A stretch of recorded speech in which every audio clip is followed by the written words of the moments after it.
It's a great question in the sense that it's easy to spot somebody offended, isn't it? Because there is distance, they want to pull away.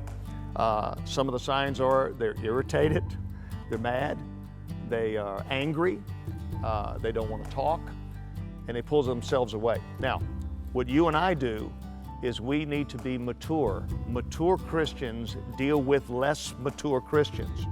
Meaning being more mature, you can handle some of these areas of conflict that the enemy, that the devil wants to cover you with, and you are covered with offense when you have been hurt and you want to push away from the church, from people, your husband, your wife, your child, your mom, your dad, could be anybody in your family once you're offended. Now, what do you do about that?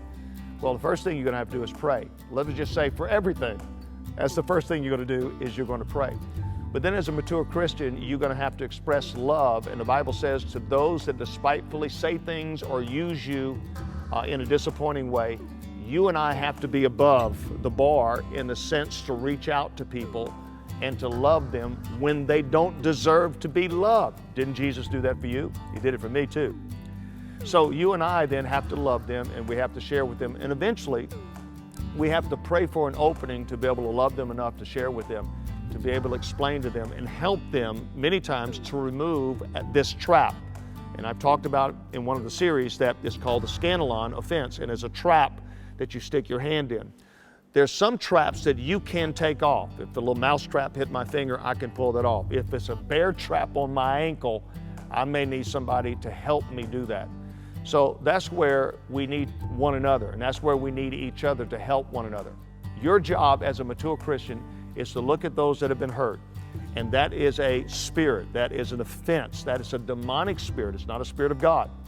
We need to pray, but we also need to help them get out of that and love them through that and spend time with them, share with them. And you know what? We might have to plant seeds before they actually hear, because we don't want to leave somebody offended, because you know what? The longer they're offended, they lose time. They lose time with God. They lose time in fellowship, time in relationship. So time is something we can't get back. And you know what?